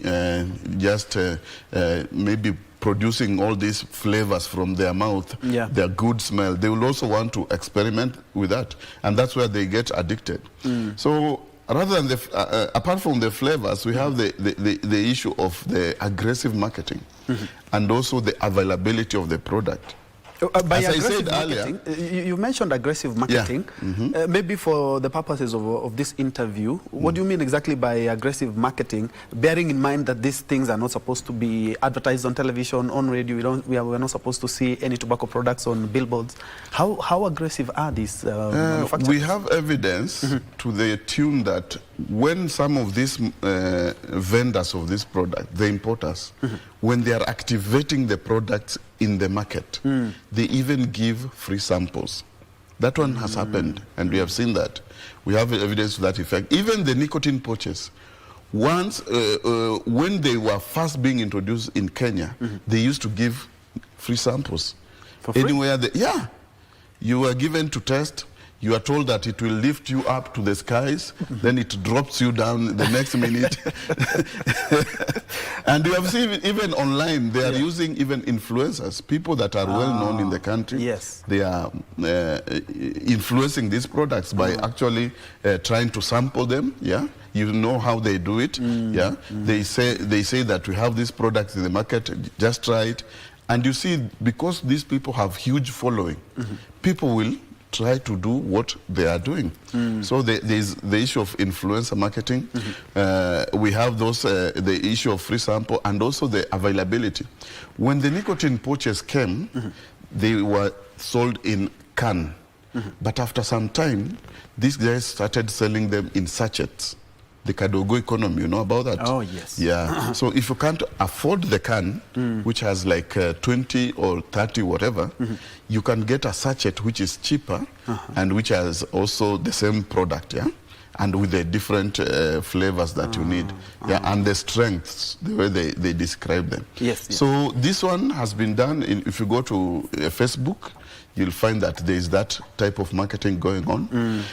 You are even told to dial within 5 minutes, the products will be delivered to you. You can even try it. Just go on Facebook, Instagram. They have those dial delivery options whereby you just call them within 2-3 minutes. The delivery guy will be here with your product and you pay. Yeah. So that's what we call the type of marketing that has been put in place to ensure that this product actually hooks or they get the market that they want. And the other thing that they are trying to do is they are giving it as an alternative, telling you that if you want to quit smoking, you can use the vapes or the velo. It will help you to quit.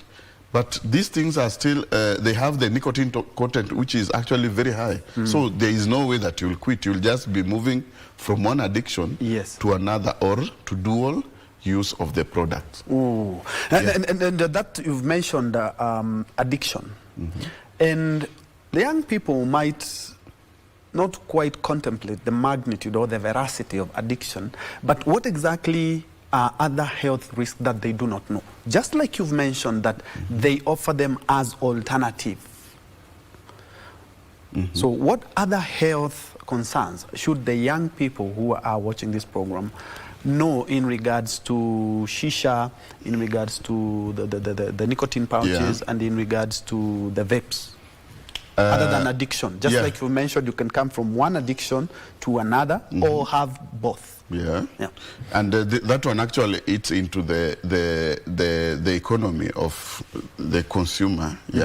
Meaning that you will prioritize, because you're addicted, you will prioritize this product. Now the other effects that are known for tobacco products, we have the effects on the lungs, the cardiovascular system. There is also the issue of heart disease, which is also associated with some of these products. Yeah, we have talked about the gum, the teeth, and those are some of esophageal cancer. The cancers, the different types of cancers. And studies have shown that some of these diseases are on the rise. Generally in Kenya, the incidences of cancer are going up, and we are having that burden that we have to bear as a country. So we need to put in the stopgap measures, and that's why some of our parliamentarians are really concerned about this. We would like the Ministry of Health to move away. We have seen the Ministry of Health doing advocacy, the Tobacco Control Unit, and also the Tobacco Control Board. They should actually move away from this. This is the work for civil society. We are good at doing advocacy. They should focus on legislation. If we have good laws in our country, it's good. It will be easy for us to nip all this problem in the bud, But if we can't be able even to move this to the next level, because the issue of the review of the Tobacco Control Act did not come up yesterday. We have been having this debate by Ministry of Health officials for more than 3 years now, yeah, up to the point that Senator Muma came up with a bill. And now we have 2 bills in place. There is the Muma bill at the Senate and also the Ministry of Health with their own bill.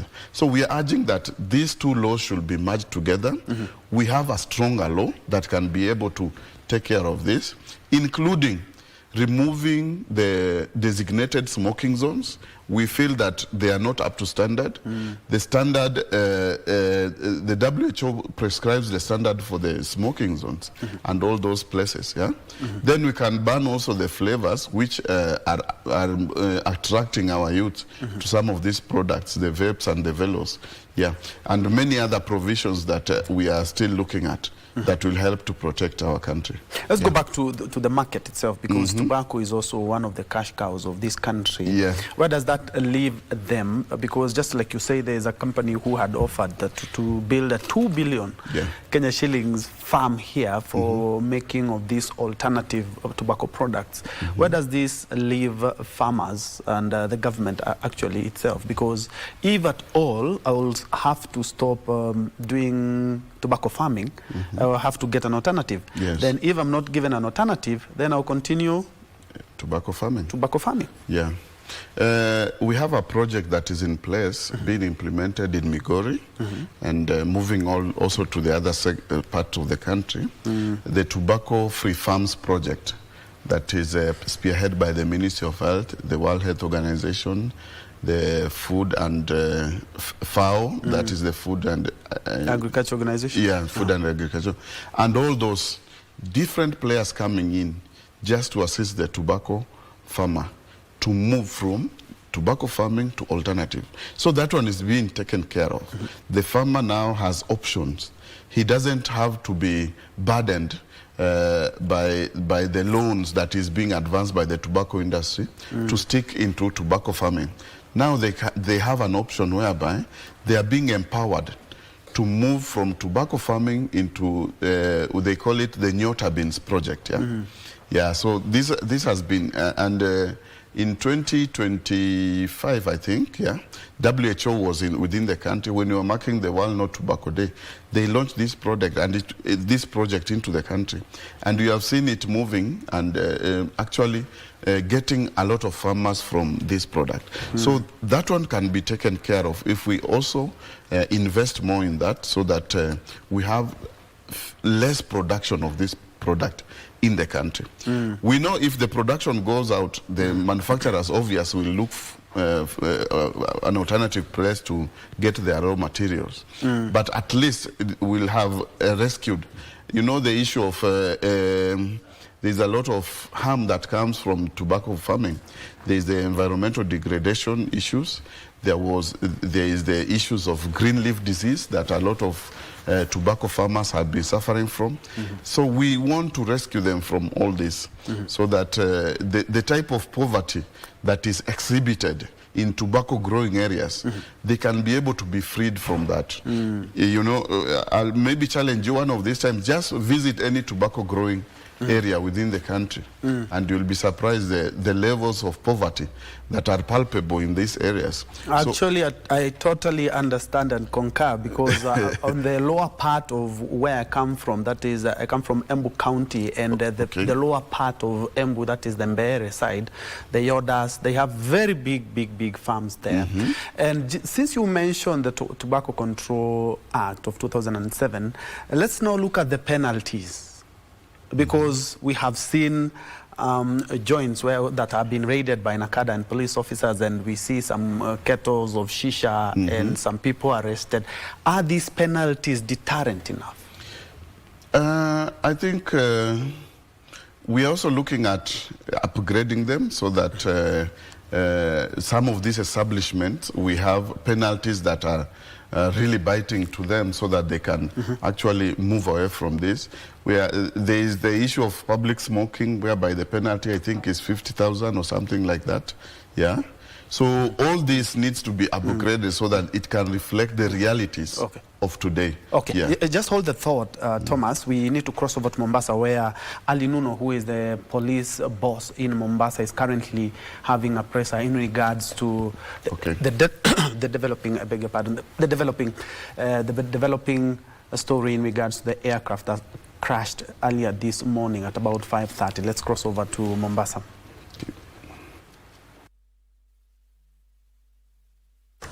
And on board were 12 passengers, and they are all tourists, and it was destined to Amboseli. We are rushing there, and we'll get the details once we arrive there. Thank you. Which country are these tourists from? We are yet to confirm. The investigations is ongoing, and therefore we'll confirm as we do in the investigations. But at this point in time, we cannot confirm their nationality. We are told all of them are tourists, and they are 12 in number. But they are coming from Diani? They are coming from Diani.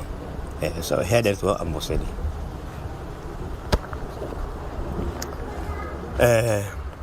Further to that, as you are also aware that we are approaching the festive season, and therefore we have rolled out a security plan covering from 1st of November 2025 to 15th of January 2026.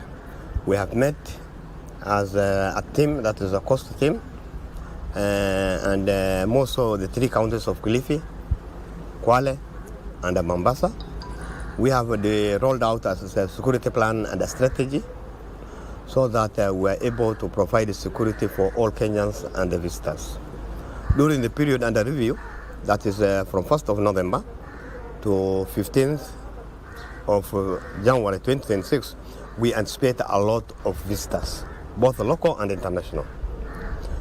So Kenyans are likely to come along the coastline for holidays.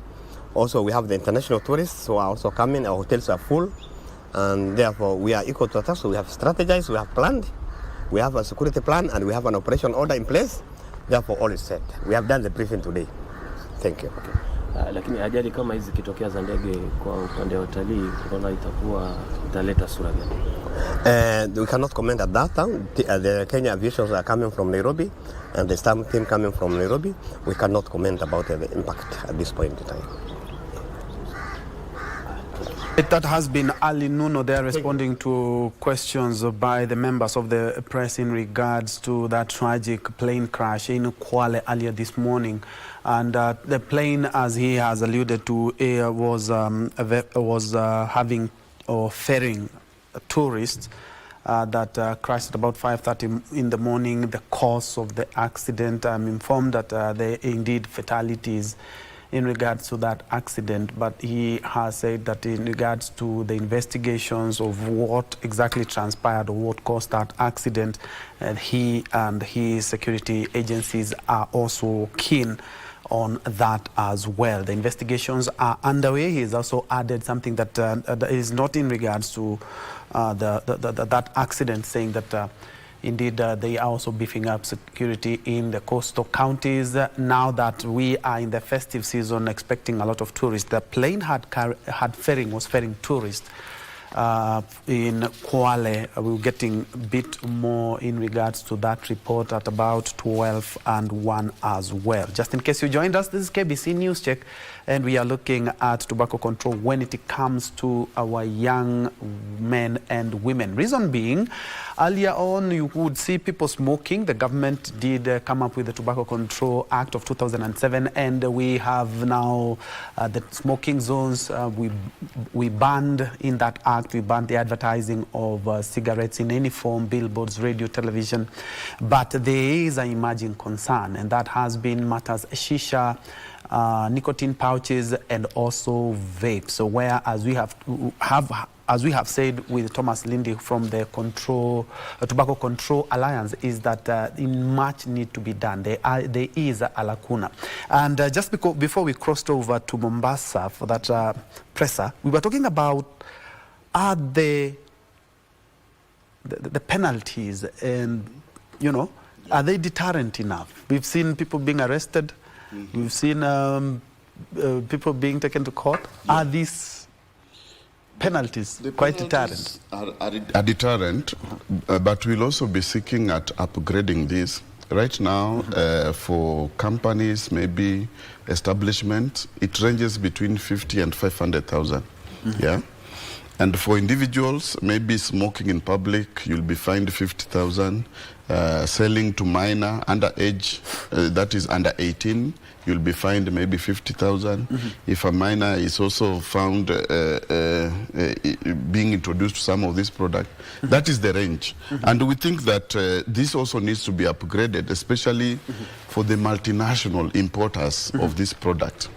And when we start now speaking about the vapes and the e-cigarette, this one needs to be upgraded so that we have stiffer penalties and also maybe longer jail terms. Yeah, because the moment that you've mentioned 50,000, some clubs in Kilimani, Roysambu, they make 50,000 within a few minutes. That's pocket change to them. That's pocket change to them. Yeah. And mostly you find that some people who are arrested and the few money they asked for, they just give and they're out. Yeah, but the vice continues. Yeah, so sure, that one needs to be strengthened so that it can also be a lesson, so that those that are actually engaging in some of these illegalities, if found guilty, can also learn their lesson. So I concur with you. There's need for us to upgrade that so that it is punitive enough so that we can prevent the vices, especially for the issues of shisha. And as we continue, maybe we can just encourage NACADA. I know they have done a good work as an authority. They should continue. That's part of their work. Let's go back to civic education. Yeah. From the standpoint of Tobacco Control Alliance, and I'm looking at civic education. If you buy a packet of cigarette, you will see all those messages, you know, telling you smoking kills, showing quite some grim pictures of people, cancer. Yeah. But unfortunately, we don't have those civic education messages on radio, on television, on billboards. No smoking, don't smoke, you know, smoking gives you this and this and this and this. Yeah. I don't really have to buy that packet to read why smoking is harmful. Another thing, the nicotine pouches are not designed to have all these messages of warning. The vapes don't have these messages.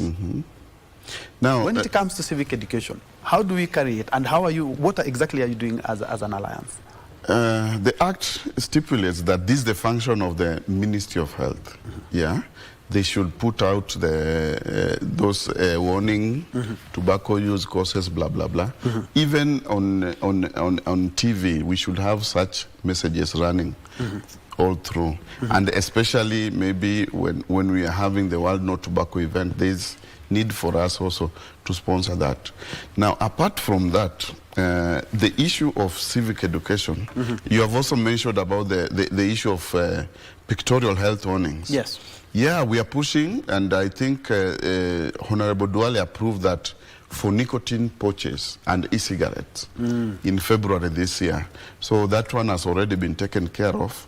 It is just the compliance period that is yet to elapse. But we are looking forward to seeing the nicotine pouches, the vapes, the e-cig, all those tobacco products. They should have pictorial health warnings so that it's easy for the consumer to know the damages that he's causing to the body. And as a deterrent also measures to those that would maybe want to get into the behavior, just to see what will happen in a short while when they consume the product. But as the Alliance, Ketka, right now we are pushing this message in different sectors.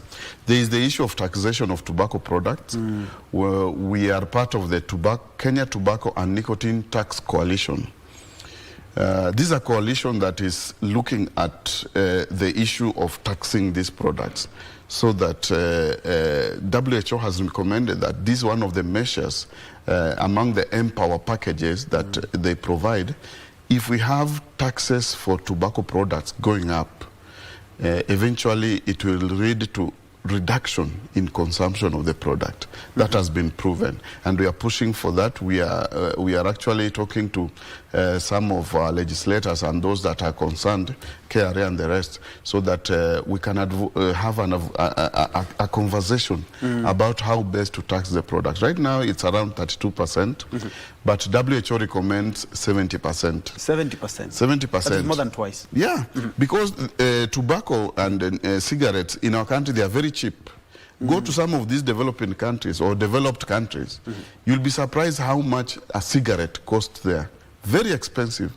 It should be so that we can also make it, especially even to minors, so that they cannot afford this product. And this is a measure that we are pushing so that we can save this generation from the effects of tobacco products. Yeah, maybe you can add this one, because I've seen it since I was a little boy.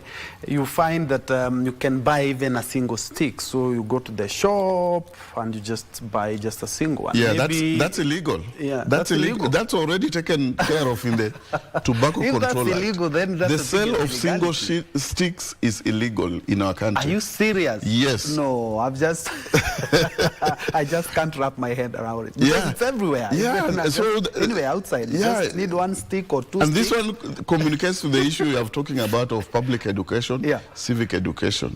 Yeah. So we need to have a robust program whereby people can be educated on this. Even vendors, the sellers of these products, some of them, they don't know. Advertising at point of sale. Display. If you go to some of these supermarkets that we have here, you'll find tobacco being displayed at the point of sale. Yeah, just next to the wines and the alcohol. According to the act that we have right now, that is wrong. You cannot display the product. Man, we are not doing enough. What is required is for any consumer of this product, if they want the product, they should ask. Whether it's there. Whether it's there and they are given. Not to display the product whereby they can see it. We have instances where these products are sold next to sweets, chewing gums. That's long. Yeah. Your final comments, kindly, so that we may protect the young generation. Sure. Are you perturbed by or concerned by the age that now we are having smokers as young as primary school children? As young as 6 years. As young as 6? Yeah, that's NACADA research that we have. As young as 6 years, we have seen people starting consuming these products.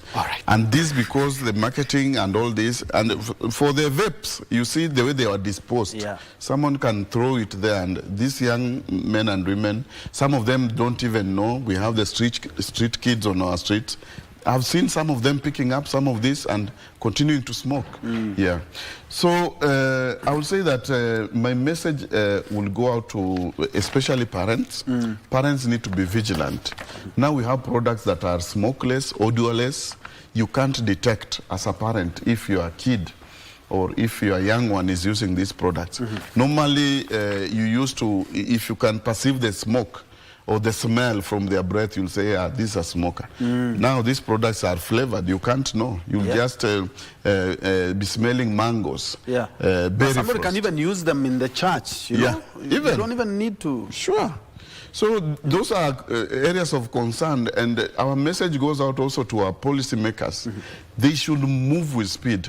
We are becoming very slow in this issue. We know there is the issue of industry interference. Last month they had a very big campaign targeting media, parliament. Even they had a protest in parliament asking that they want their velo and their vapes because they knew that the law is coming into force. But now we are asking our parliamentarians to be strong. We should take care of this problem once and for all without any delay. Thank you, thank you. That has been Thomas Lindy, who is the coordinator, the Kenya Tobacco Control and Health Promotion Alliance. You've got it, KETCA. Yeah. And they're on the forefront to ensure that indeed nicotine use and even the products that we are seeing in the markets are done away. But let's be honest, the country is not doing enough. So you and I, we need to do something. Thank you so much for making time and for your insights. But actually, I will be very honest, I've known a lot of things. Thank you so much. We need more of these sessions. Yes, we do. We do. And definitely, and there will be, next time we'll be having NACADA as well. That's where we come to the end of our program this morning. Thank you so much for for tuning in since we started at 10 a.m. My name is Njue. Lucy Mwaura is now the sign language interpreter. I'm giving the baton to my friend and colleague Khalid Abdullahi for Kurunzi Mashinani and Tamridi. Many thanks. Let's continue this conversation on social media.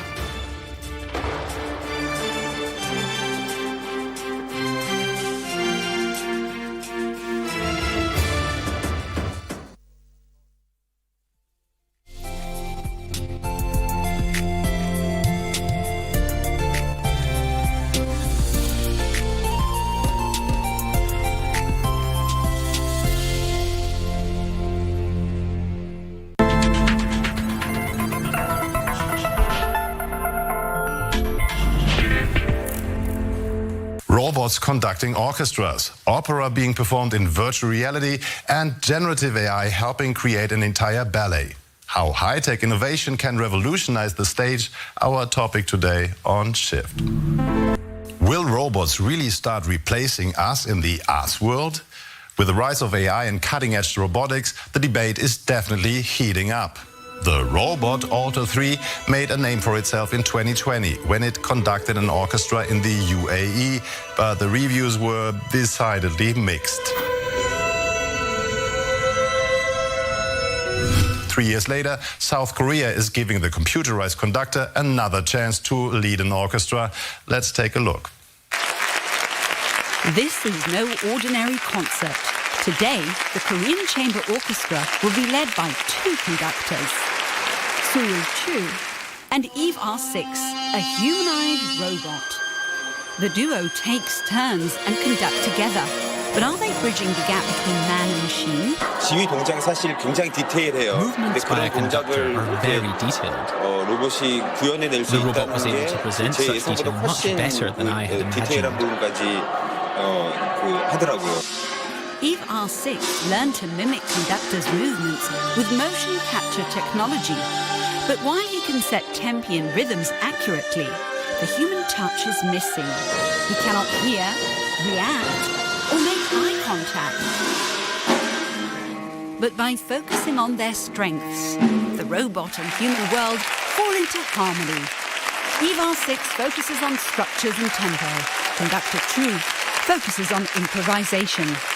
뭔가 어떤 그 대치하고 이런 그런 부분보다는 I think it was a recital that showed that robots and humans can coexist and complement each other, 보여줄 수 있는 rather than 단적인 one 어떤 replacing the other. 뭐랄까 그 공연이 아니었나 생각하고 있습니다. Man and machine, quite the team indeed. AI too has taken to the stage recently. The Fusion project, for example, features a German ballet company, a British beatboxer, and generative AI. In the Fusion Ballet, artificial intelligence turns artificial artist. It's considered the world's first AI ballet. Choreography and music created using artificial intelligence. The set and costumes are inspired by AI too. Fusion took to the stage at Leipzig Opera for this summer season. Composer Harry Yeh uses AI to generate synthetic voices he can use in performances. 2, 3, 4, 5. I've collected hundreds of vocal techniques from around the world and creating my own data sets, my own collections of voice to then create new phrases, new expressions. So there are versions of me that are not me singing. And that is something I find very, very fascinating. The idea that we can create second selves, something that we can interact with and learn from that is from us, but not us. Harry Yeh has worked closely with digital technology for 15 years. For Fusion, he trained his AI with over 1,000 hours of his vocals. Live beatboxing, melded with eerie, digitally altered and looped vocals. With the help of AI, he explores the limits of the human voice.